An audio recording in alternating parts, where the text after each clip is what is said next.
Programa Transformando Vidas, com Apóstolo Rovilson e Apóstola Cristiane de Oliveira.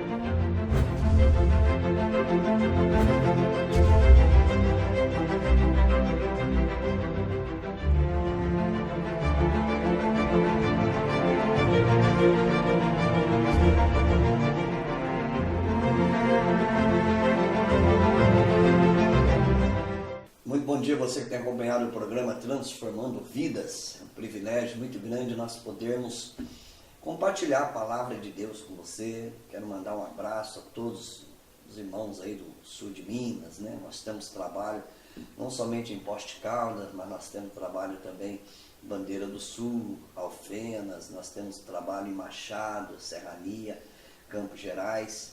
Que o Senhor esteja abençoando vocês. À medida que nós vamos obedecendo a palavra do Senhor, as bênçãos vão chegando na nossa vida.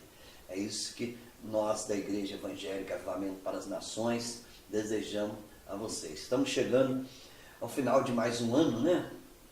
E louvado seja Deus, porque até aqui o Senhor tem estado conosco, o Senhor tem nos abençoado, o Senhor tem realmente aberto portas, né? O Senhor tem feito coisas maravilhosas. E quando a gente lê, por exemplo, o Salmo 34, nós temos ali alguns versículos bastante importantes na nossa vida, né? Por exemplo, o anjo do Senhor acampa-se ao redor daqueles que o temem e os livra. Provai e vede que o Senhor é bom.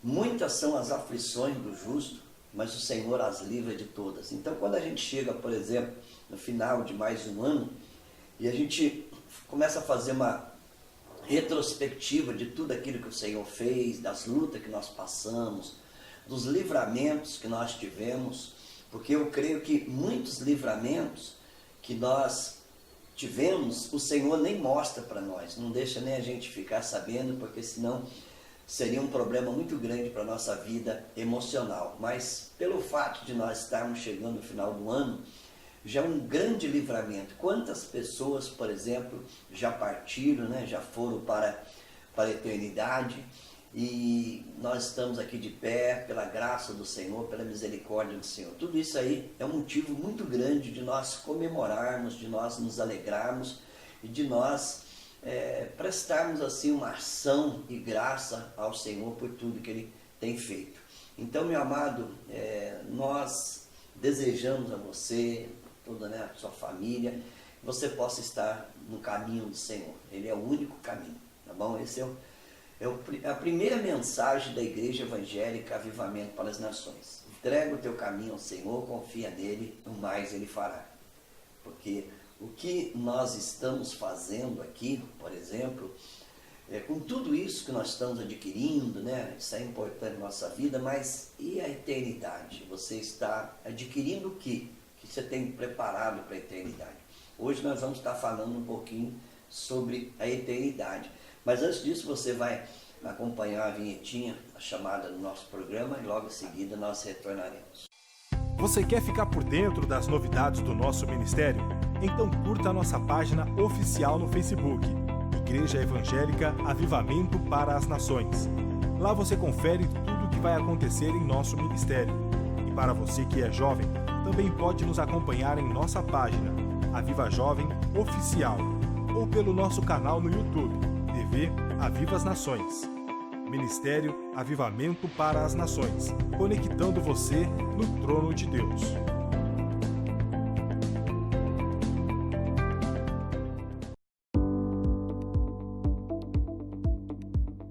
Quer que sua empresa apareça manhã, tarde e noite? Quer sua empresa em destaque os 365 dias do ano, em mais de 15 cidades através de sinal local e em mais de 9 cidades com sinal irradiado? Isso sem falar da TV online e em nossas mídias sociais? Então, você precisa anunciar aqui. Certeza de visibilidade e garantia de bons negócios só anunciando, não é mesmo? Para saber mais sobre nossas condições, acesse nosso Facebook, Igreja Evangélica Avivamento para as Nações.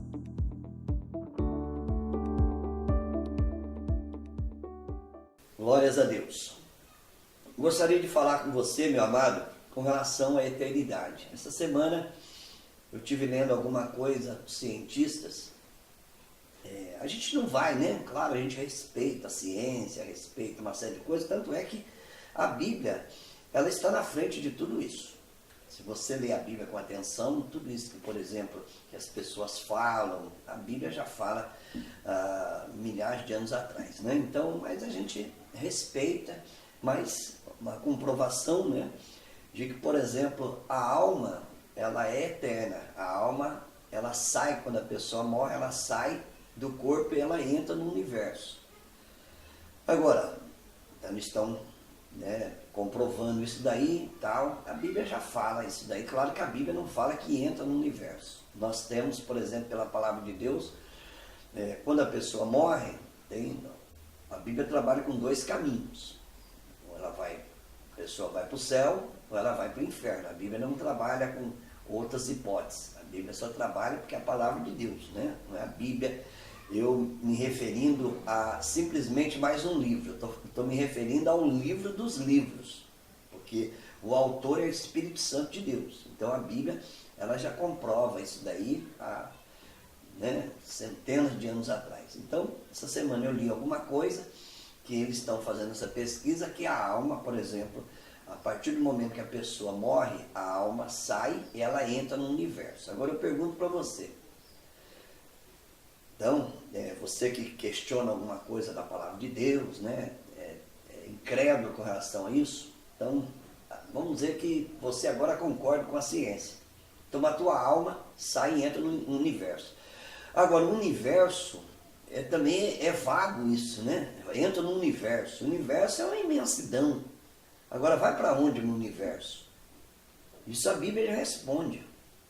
Entra no universo, vai para onde? A alma sai, então, tá bom. A ciência está comprovando que, a partir do momento que o ser humano morre, a alma sai e entra no universo. Tá bom, que universo é esse? Então, eles estão dizendo que entra no universo. Mas o universo, e você pode perguntar também, né? Mas nesse universo, para onde vai nesse universo? A Bíblia responde. Então, nós vamos ler hoje João 14. João 14, a partir do versículo 1. Nós vamos ler alguma coisa. Jesus fortalece os seus discípulos. No momento que Jesus esteve aqui, fortalecendo os seus discípulos e orientando, né, com relação à eternidade, porque tinha aqueles momentos, né, de cura, de multiplicação dos pães, mas os verdadeiros discípulos ali, claro que eles participavam daquele mover sobrenatural, mas eles tinham ali uma vida muito próxima do Senhor Jesus Cristo, igual ele ensinou para nós como que nós deveríamos fazer também. Então vamos lá. Não se turbe o vosso coração. Creiam em Deus e creiam também em mim. Na casa de meu Pai há muitas moradas. Então veja bem. Então aqui já está dizendo com relação, né, vamos voltar atrás, o que a ciência fala do universo. Aqui Jesus, ele já está dizendo sobre o universo, ele diz assim, na casa de meu Pai. Então aqui ele já está falando de uma vida após a morte. Então, na casa de meu Pai há muitas moradas. Ele não está dizendo que vai ter morada para todo mundo. Ele está dizendo que há muitas moradas. Então, se há muitas moradas, eu devo conquistar, eu devo lutar para que eu possa estar em uma dessas moradas. Então, ele diz aqui, na casa de meu Pai há muitos aposentos. Não está dizendo que tem aposento para todo mundo. Então, por aí, a gente já começa a pensar, né? Vamos agir assim como pessoas inteligentes. Então, se há muitos aposentos, então não tem aposento para todo mundo. Isso já significa que nem todos entrarão lá. Porque a gente acha, não, a gente ouve aquela pessoa, né? Muitas vezes, o fulano de tal, ele morreu, ele descansou, tá? Ele foi para os braços do Pai. Mas será que é assim mesmo? Simplesmente sentir, simplesmente ter uma ideia de que isso vai acontecer? A Bíblia não trabalha dessa maneira. De forma alguma a Bíblia não trabalha. Não é por sentimento ou simplesmente pelo fato de eu querer. Não, eu tenho que adquirir isso. Não é simplesmente, né, eu achar que eu vou. Eu preciso adquirir isso. Então veja bem, então ele fala assim para os discípulos, né? Na casa de meu pai há muitos aposentos. E ele disse, se não fosse assim, eu lhes teria dito, vou preparar lugar. Jesus falando para os discípulos dele, eu vou preparar lugar para vocês. Então, irmão, quando a gente para pensar na interpretação desse texto, que é simples, né? Não precisa ter ali uma exegese da palavra de Deus, uma interpretação bem simples, quer dizer, na casa de meu pai há muitas moradas. Então, significa que não tem morada para todo mundo. Então, há muitas moradas. Então, quando a gente trabalha nessa hipótese que há muitas moradas, é a mesma coisa, eu chego e digo para você, olha, vai ter aqui, vai surgir um condomínio aí na sua cidade ou na minha cidade. Então lá vai ter, por exemplo, casa para todas as pessoas que moram naquela cidade? Não, vai ter local para aqueles que vão adquirir aquilo. Eles vão adquirir aquilo. Então, tem um preço a ser pago. Né? Tem um preço a ser pago. Não é simplesmente, por exemplo, eu começar a frequentar uma igreja, achar que pelo fato de eu ser um religioso, e ir aos domingos àquela igreja, no domingo, por exemplo, que não tem nada para eu fazer, eu vou, né? Aí no outro domingo tem alguma coisa para eu fazer, eu já não vou. Então, a Bíblia não trabalha com esse negócio de religiosidade, a Bíblia trabalha em conquista. Então, por exemplo, o céu, a gente precisa conquistar todo dia, porque é uma vida de renúncia todos os dias. Senão, olha, na casa de meu pai tem morada para todo mundo. Olha, todo mundo vai entrar lá, basta morrer que entra. Na Bíblia não trabalha com isso. Lugar nenhum na Bíblia a gente vai ver isso, quando a gente estuda. Aí Jesus disse que na casa de meu pai há muitos aposentos. E ele disse que ele ia preparar lugar. E se eu for e preparar lugar, voltarei e os levarei para mim mesmo, para que onde eu estiver, vocês também poderão ir. Então veja bem, meu amado. Nós estamos aqui no Novo Testamento. No momento que Jesus estava pregando ali, ele estava aqui como ser humano no planeta Terra, né, veio, cumpriu o seu ministério, e ele não tinha passado pela morte ainda, aquela morte física. Ele não tinha passado pela morte. E se você ler, por exemplo, os capítulos depois daqui, você vai ver que Jesus passa pela morte e ressuscita. Então, nós já vemos aqui algo se cumprindo, nós hoje. No momento que Jesus estava falando, não tinha cumprido ainda a sua morte, né? E também a ressurreição dele. Então, nós sabemos que Jesus, por exemplo, morreu e ressuscitou. Mas existe outra promessa aqui, que ele diz, eu virei e vos levarei para mim. Tá? Levarei. Então, essa promessa que levarei para mim, ele, né, nós esperamos, né, todos nós, servos do Senhor, nós esperamos a volta dele. Nós esperamos a volta dele. Mas vamos dizer, olha, a volta de Jesus, alguns dizem, olha, Jesus está prestes a voltar, né, vai acontecer isso, ou vai acontecer aquilo. Então, veja bem, vamos trabalhar na hipótese que Jesus, ele não volta. Só que, por exemplo, nós também, nós estamos num mundo tão violento, um mundo tão cruel, que nós somos sujeitos, por exemplo, a passar por essa morte física a todo momento. Né? A todo momento. Nós temos um corpo bem frágil, por mais que você, por exemplo, faça exame, faça isso, faça aquilo outro, nós temos um corpo frágil, né? Um corpo que ele vai se envelhecendo a cada dia. Nós vivemos perigo a todo momento, em trânsito, em tudo, né? De acontecer uma tragédia. Agora eu pergunto para você, meu amado, a tua ida para a eternidade, você está preparado?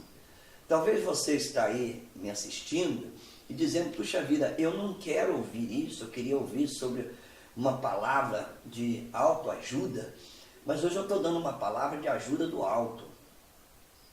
tá? De ajuda do alto. A gente muitas vezes precisa, né? Hoje o Evangelho, ele se baseou em palavras de autoajuda. Agora, veja bem, vamos trabalhar com autoajuda também. Eu estou te ajudando agora, porque quando nós lemos, por exemplo, eu quero que você leia comigo em Lucas 12, diz assim a parábola do rico insensato.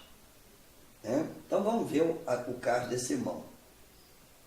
Lucas 12, 16. Então lhes contou esta parábola.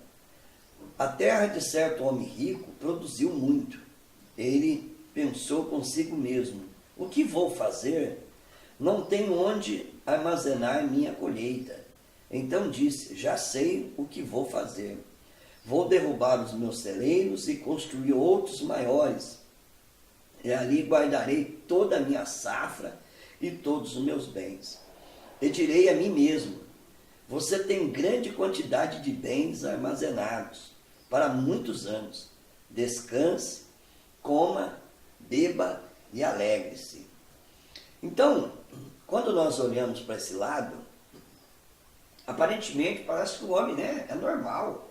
Eu tenho isso, eu vou adquirir mais ainda. Então, aparentemente, né, é normal. As pessoas lutam, as pessoas são empreendedoras, né? É natural isso. Mas será que nós não estamos deixando isso aí tomar o lugar de Deus na nossa vida? Será que não? É importante a pessoa, por exemplo, ser empreendedora, lutar. É importante, você vê, no caso aqui, essa parábola que Jesus conta. Então, ele, na realidade, ele derruba aquele galpão que ele tinha e ele constrói um maior ainda para que ele possa armazenar uma quantidade maior. Então, na realidade, o futuro dele era aquilo. Né? Parece que ele tinha ali preparado o futuro dele só aqui para a terra. Né? Só aqui para a terra. Quanto mais eu tiver, parece que eu vou viver mais. E não é assim. Então, as pessoas trabalham com isso. Então, se eu tiver isso, tiver aquilo, parece que eu vou viver mais aqui na terra, eu vou ter condições disso, de ter um médico e fulano. Você pode ter um melhor hospital, você pode ter um melhor médico, mas a hora que a morte chegar, não tem ninguém que vai te socorrer. E a palavra diz isso. Então, versículo 20. Contudo, Deus lhes disse: insensato, esta mesma noite a sua vida será exigida. Então, quem ficará com o que você preparou?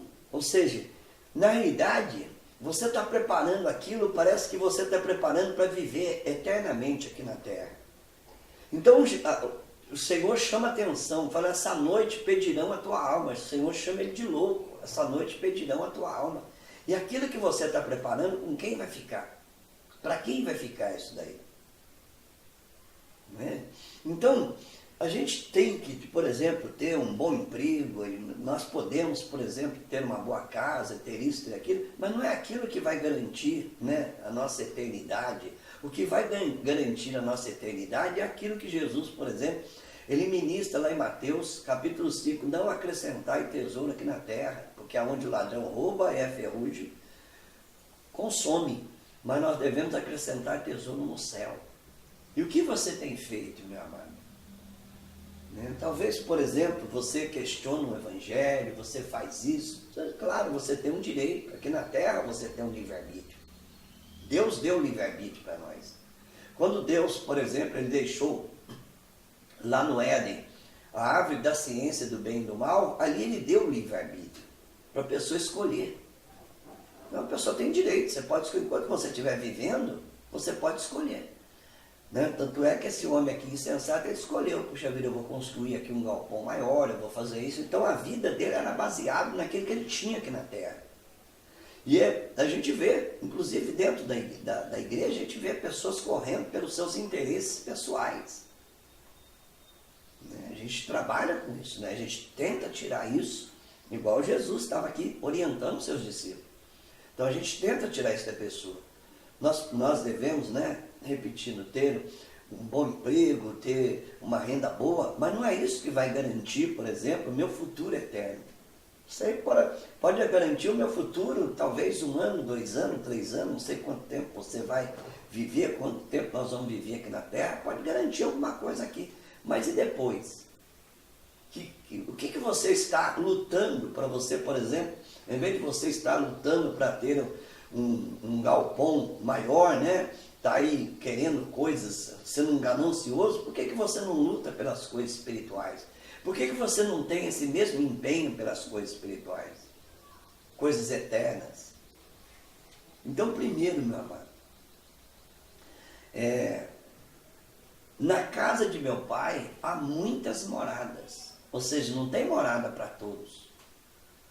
Então, da mesma maneira que nós lutamos pelas as nossas coisas, né?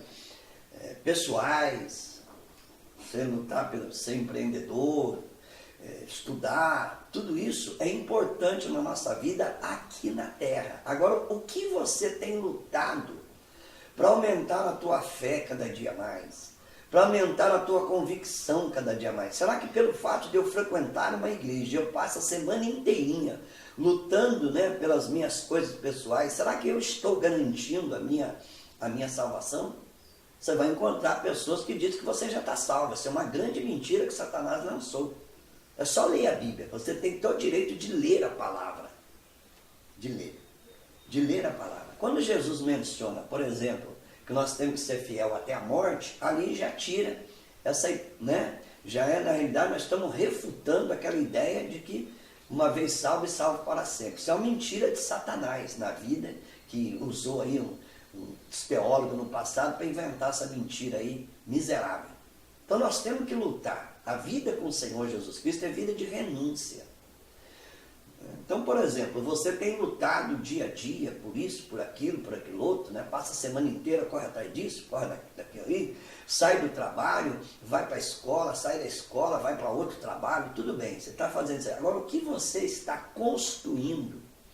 O teu empreendimento para a vida espiritual, o que você tem feito? O que você tem feito? Isso que é o perigo. Esse que é o perigo. Porque na casa de meu pai há muitas moradas. Agora, o que você tem feito para adquirir isso?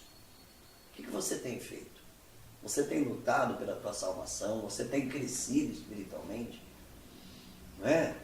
Você tem feito isso? Ou simplesmente aceitou Jesus, vive uma vida, por exemplo, morna, uma vida, quando dá tempo, né? Aí você vai aparelhando com aqueles crentes que não é bem assim, Deus entende tudo, né? Deus não quer sacrifício. Eu quero que você me mostre isso na Bíblia. Na Bíblia.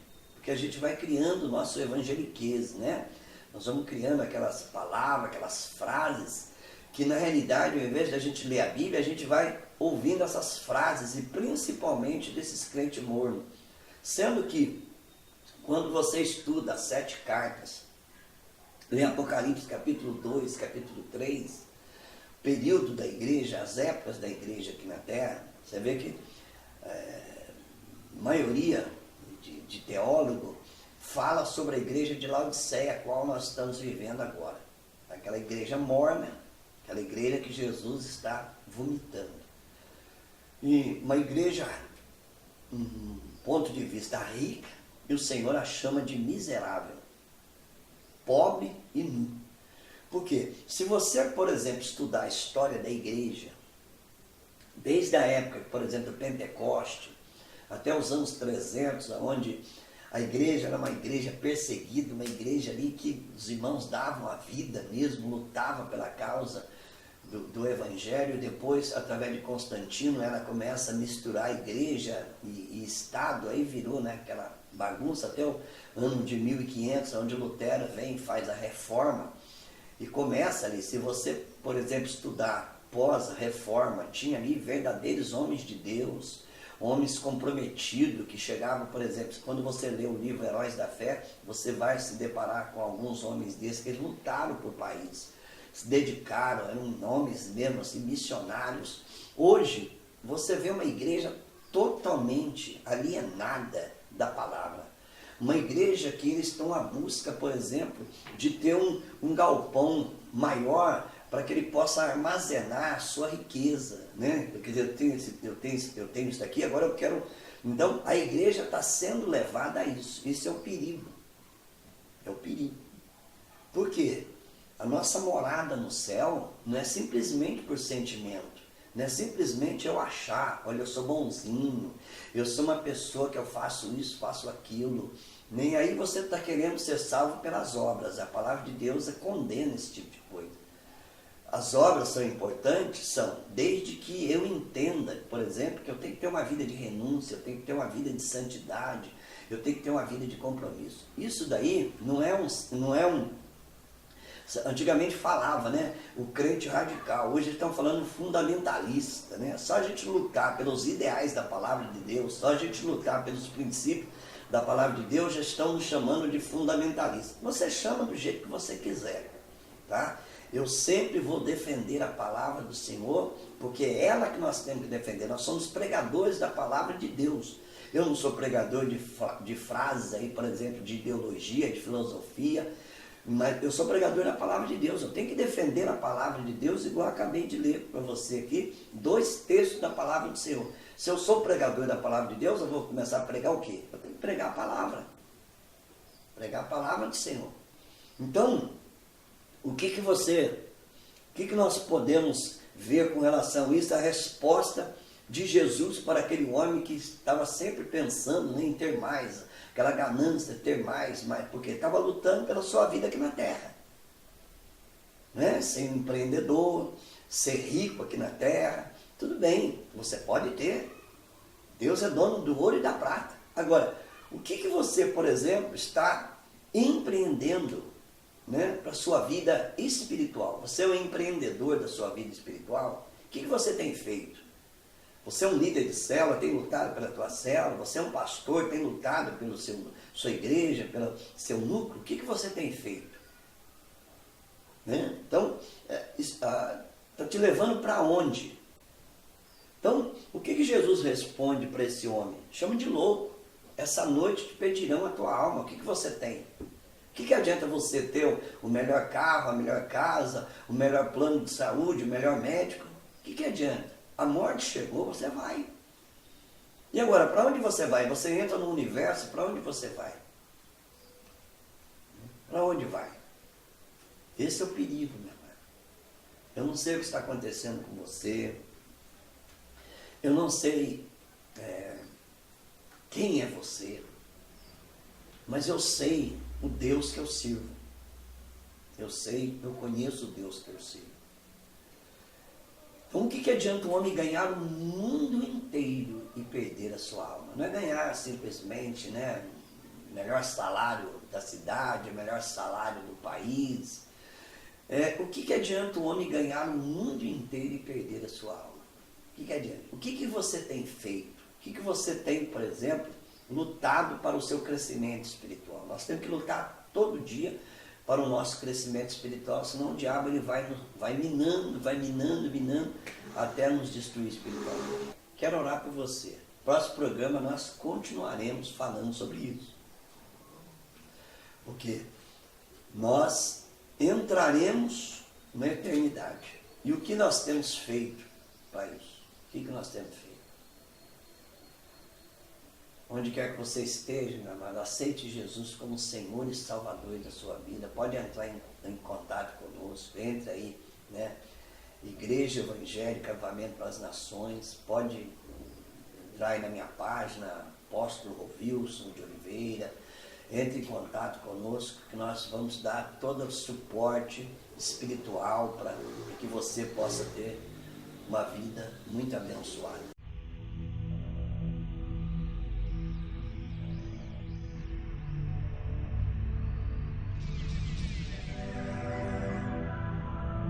Momento de oração com o apóstolo Rovilson.